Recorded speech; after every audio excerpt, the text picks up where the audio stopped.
Bismillahirrahmanirrahim. Assalamu alaikum, my dear students. I welcome you all in my class. I hope that you're all fine. Today, we are going to start our reading section 1.3, the poem The Blades of Grass by Stephen Crane. As far as the section of the poetry is concerned, students, you must know that for your exams, you will be having two questions of 4 marks. The examiner may ask you to answer any two of the questions from the poetry section. The questions are mostly related with the central idea, with the critical appreciation, with any of the quote or text taken from the poem and to be explained, to be interpreted by the students. Okay, so let's start today lesson. If you have your books, you may open your page number 32. Right. So before reading the poem, it is very much important that we must know that what sort of a person or the poet who is writing this poem. The poem is written by Stephen Crane, who was born in New Jersey, USA. He worked as a journalist in New York before attempting to publish his first novel, which was too grim, which was too dejected, or mean it was not having any type of audience or any type of readership to be received, to find a readership. However, his next novel, The Blades The Badges of Courage, 1985, was hailed, it was welcomed as a masterpiece. He came to England in 1897, where his novel was warmly received. His other work include 2 volumes of poetry, 2 packs of poetry, and short story. He died of tuberculosis in 1900. So in his short life of 19 years, he just worked hard. He just spent his time to read and write. And what is about the poem? So let's start what is in the poem. The poem's central idea is the importance of humility and the piety that comes with not being overly prideful in ourselves. Whenever we just read any poetry, जब भी हम कोई poetry करते हैं, it is very much essential that we must know that what is the idea behind that poetry. What does the poet want to convey? So it is about of humbleness. It is about that virtuousness. It is about that the persons those are virtuous. It doesn't mean that they have to be very proud of all their noble deeds, of their good deeds, but it is about humble attitude. It is about the submissive attitude. So we may relate that, and the piety that comes not being overly prideful in ourselves, that we must do good deeds, but we must not be proud of all those matters. Stephen Crane in The Blades of Grass uses an interesting personification to express the idea that the best deeds are those without a thought of reward. Please, it is very much essential. This line is very important. Truly virtuous are those who are virtuous not for fear of punishment or fear hope of reward, but for the love of virtue. Very important paragraph. Okay, so the blade of grass, that is an interesting personification. What is that? A personification is a figure of speech where we in that figure of speech we use living qualities for the non living being. ठीक है, हम personification में क्या करते हैं, जो non living being को हम लिविंग बीइंग की करेक्टरिस्टिक्स देते हैं, सच एज आप इसकी एग्जाम्पल इसकी कुछ इस तरह से है. The beauty is smiling. Okay, she is dancing. तो आपने ब्यूटी को क्या दे दी, ब्यूटी को आपने nature is smiling, nature is dancing. So आपने नेचर को क्या दे दी, नेचर को आपने दे दी सारी qualities of a girl, right. So here personifies, he personifies, whom he personifies? He personifies the blades of grass. Okay, and he gives those blades of grass the qualities of humans. और उसके बाद क्या कहता है कि truly virtuous are those who are virtuous not for fear of punishment or hope or reward but for the love of virtue.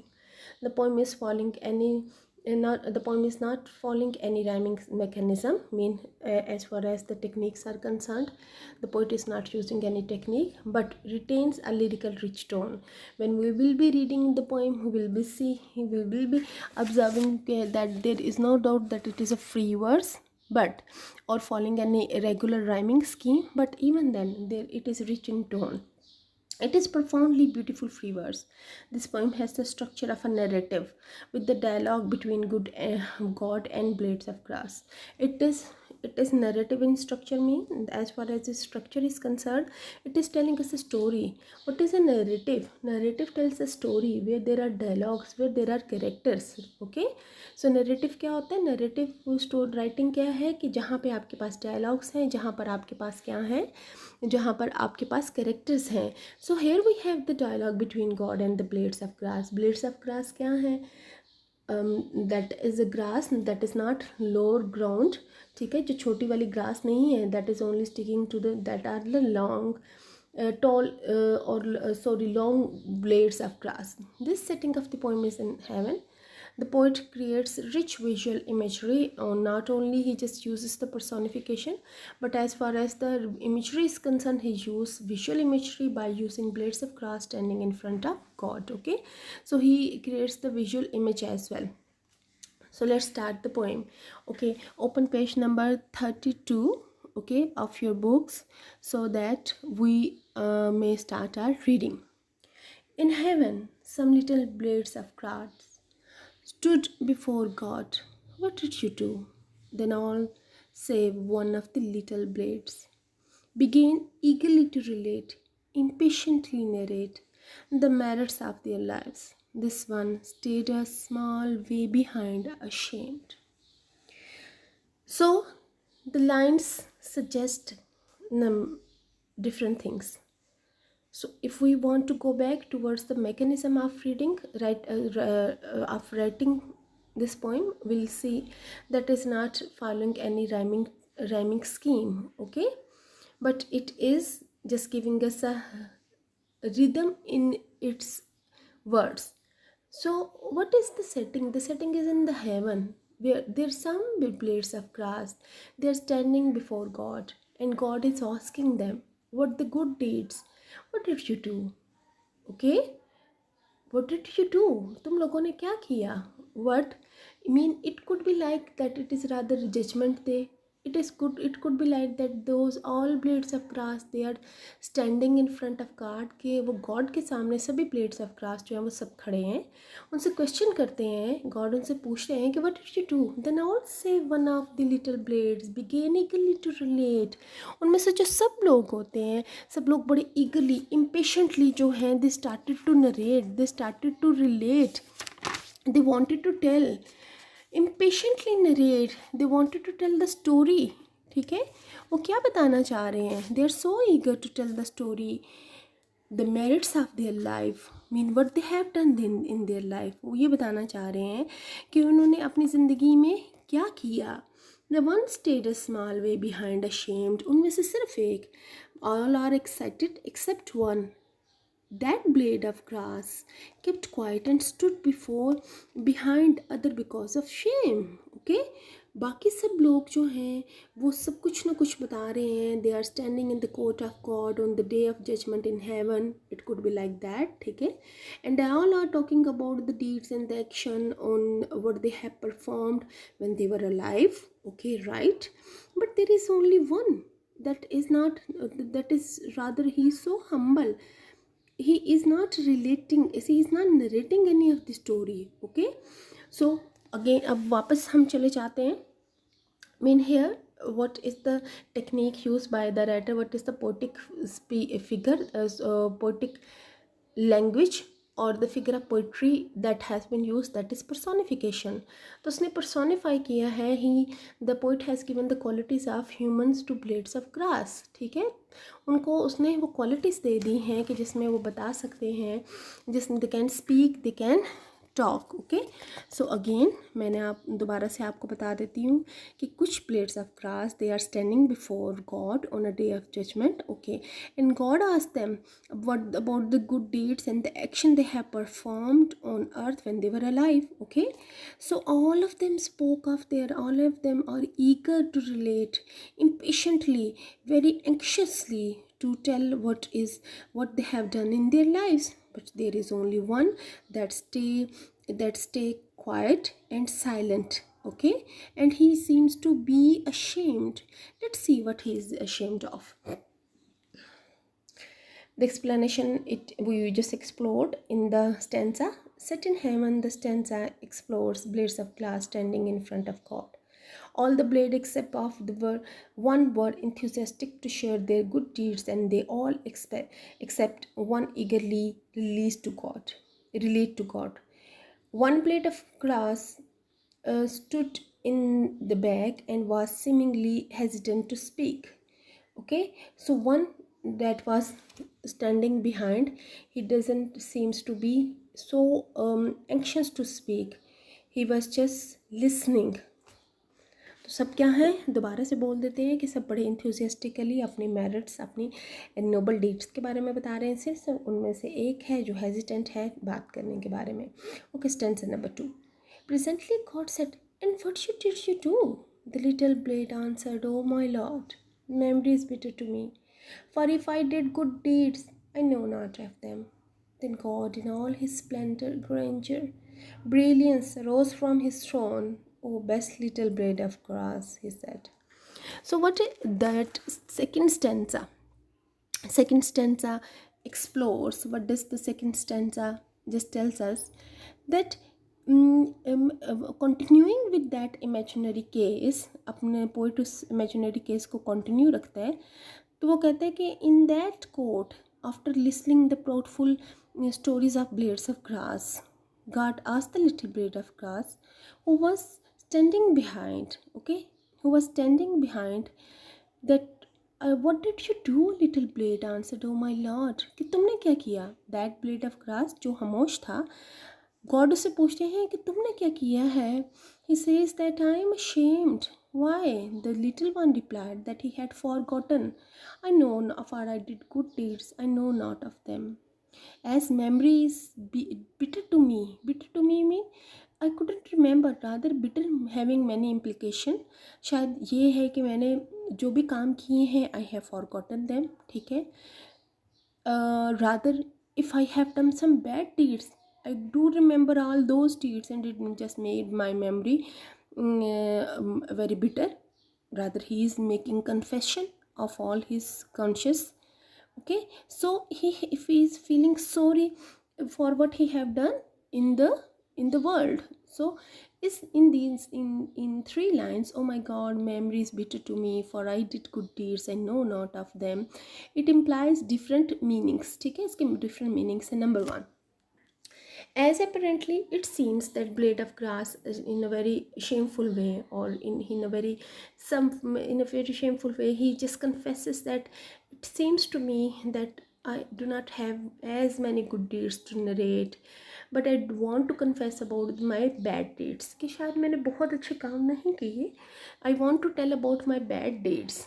Okay, I know if I did good deeds, I do not know of them. On the other hand, it has the second meaning as well, that he is not showing off, he is not boasting off. ठीक है, वो क्या नहीं कर रहा, वो जो उसने अच्छे काम किए हैं, he is not making all those works, noble deeds, a list of all those words. वो उन सब चीज़ों को वो नहीं करना चाह रहा कि वो उन सब चीज़ों को काउंट करवाए, because he has done for the to get the willingness of God. ठीक है, उसने जो अच्छे काम किए उसने गॉड की मर्ज़ी को हासिल करने के लिए किए. Okay, so it seems to be that he on the one hand he is making his confession, On the other hand, it seems to be that he's rather so submissive that he doesn't know that what how many good deeds he have done, कि उसने कितने अच्छे काम किए उसको याद ही नहीं है. I know not of them. Then God in all its splendor, in all its glory, in all its magnificence, grandeur, brilliance, splendor, glory, grandeur, magnificence, brilliance, arose from his throne, listening this, listening this humble attitude, listening the confession of that particular quiet blade of grass. God just stood up from his throne with his majesty and rewarded that little blade of grass. He just stood in all his majesty and said, "Oh, best little blade of grass," he said. He said, God said that you are the best among us, amongst of all. Why he is the best? Because he is not narrating long story. Because he didn't do all these things only to get enrollment for that he is the best. ठीक है, उसने जो भी अच्छे काम किए हैं उसने इसलिए नहीं किए कि उसको कोई रिवार्ड मिल जाए, बल्कि उसने क्या किया है, उसने ये किया है कि that he wanted to get the willingness of God. उसने ये अपना ही has done it because he wanted to earn the happiness. Okay, तो वो क्या करना चाह रहा है, वो ये करना चाह रहा था कि भी मुझे नहीं पता मेरे गुड डीड्स क्या है, but he seems to be humble. He and God was moved by his answer that he is the best of all, because he just wanted to get my willingness. He is virtuous. He is not narrating his good deeds as he wanted to be at the top, but he just is virtuous because he wanted to be good in my eyes. So this was all. The poem is having symbolic meaning. The poet has used personification. Let's see first of all explanation and then I'll be telling more.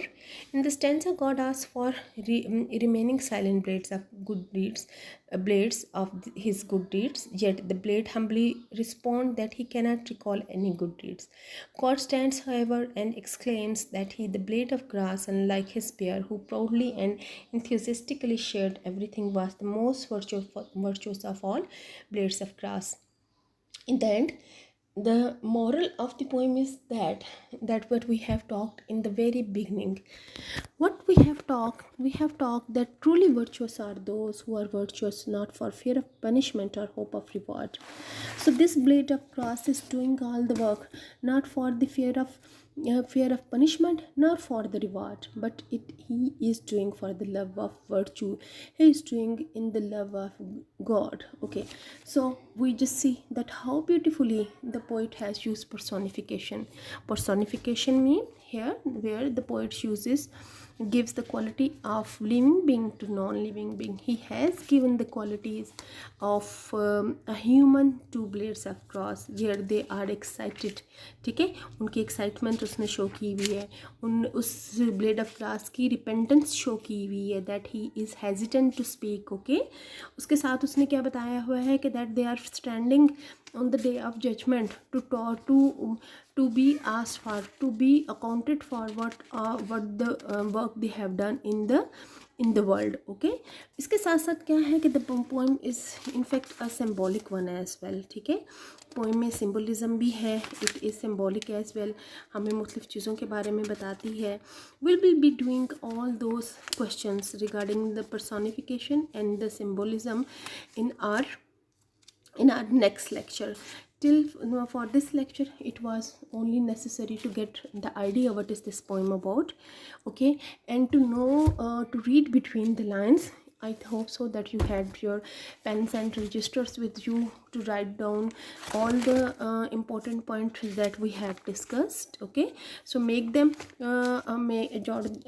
note them one by one, and then we may just discuss in the next lecture. Okay, so for you all people, I have a message that is given in the end. Every time you do a good deed, you shine the light a little further into the dark, and the thing is, when you're gone, that light is going to keep shining on, pushing the shadows back. So this is not, this poem, symbolic poem, this important poem is not for only, it is not for only reading, it just gives us the message. Okay, what is this message? That we should be doing every little work, every little good deed. We shouldn't be waiting for the consequences, but we should do all the time positive, and we should do all the time our best, right? So you should be like that, little you should be shining light a little further into the dark. Okay, you should do your good deeds. So that was all for this lecture, my dear students. If you are facing any problem, if you have any query, please let me know. We will be discussing all the important features in terms of critical appreciation, in terms of rhyming scheme, or theme, central idea, in our next lecture. You have your 20 minutes with you. Kindly read the poem thoroughly, and you want to ask me, please let me know. Thank you so much. Stay blessed, take good care of you. We'll see you tomorrow. Allah Hafiz.